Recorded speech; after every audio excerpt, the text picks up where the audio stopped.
Algirdas Mykolas Brazauskas. Žmogus padaręs didžiulį poveikį Lietuvos istorijai. Jeigu Vytautas Landsbergis buvo nepriklausomybės šauklys, tai Brazauskas buvo stabilumo ir socialinės gerovės kūrėjas to pereinamojo laikotarpiu. Tai pragmatiškas, šiltas žmogus, mokėjęs kalbėti paprastai ir suprantamai.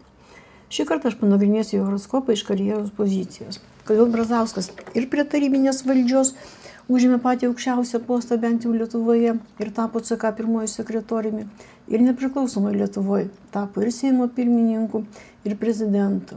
Ir per prezidento rinkimus gavo 1 milijoną balsų. Tokio palaikymo dabartiniai politikai gali tik pavydėti. Astrologiniu požiūriu tai visai nenuostabu. Pirma, kaip žinome, Saulė yra karališka planeta, tai valdžios signifikatorius. Ir čia ji yra labai stipri, taip vadinama Joga Karaka.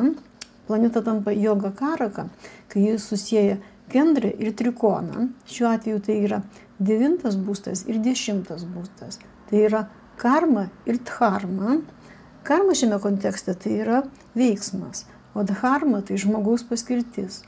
Žmogaus paskirtis veikti per Saulės signifikatorius, tai yra būti valdžioje.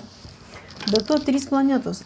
Ta pati Saulė yra Saulės nakšatroje, Merkurijus, kuris yra 10 būsto valdovas ir stovi 10 būste.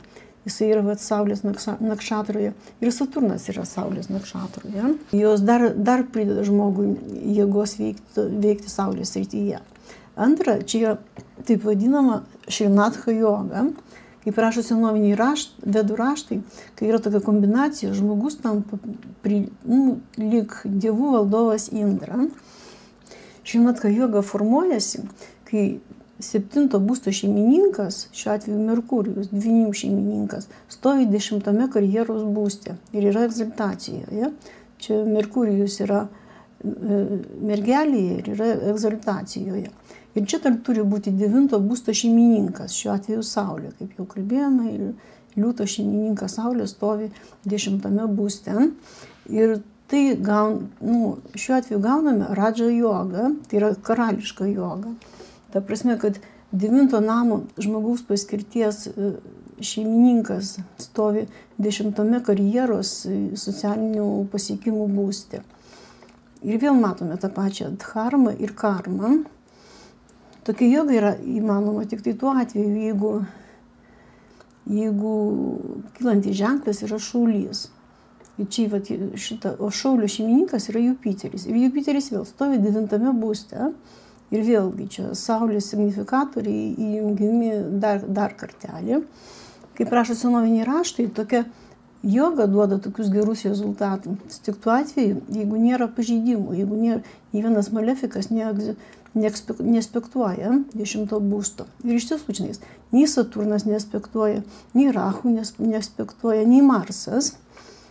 Šiaip tai yra sakoma, kad tokia joga yra labai, tokia kombinacija yra labai reta. Bet aš žinau keletą žmonių su tokiamis kombinacijomis. Tik tiek, kad ten iš tiesų būdavo arba Saturnas aspektuodavo 10 būstą, arba Rahu. Marso tai nebuvo, nežinau. Ir tokie žmonės, jie iš tiesų, jie labai charizmatiški, tokie intelektualūs, bet jų pasiekimai, daugiausiai tai sėkmingi versijai. Trečia, čia dar yra taip vadinama Merkurijos Maha Jogada.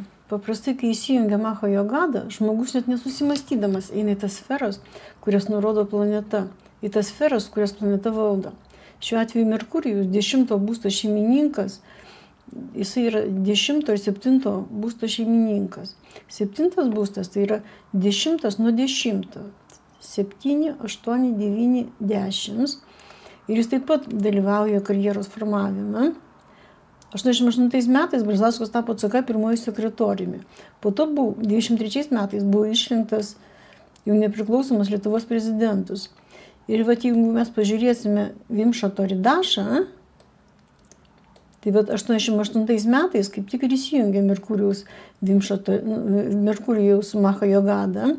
Ir tos 17 metų kažkur tai iki, ten ilgiau, iki 6-7 metų jisai ir išbuvo aukščiausioje valdžioje, kad jis taip lengvai darė karjerą.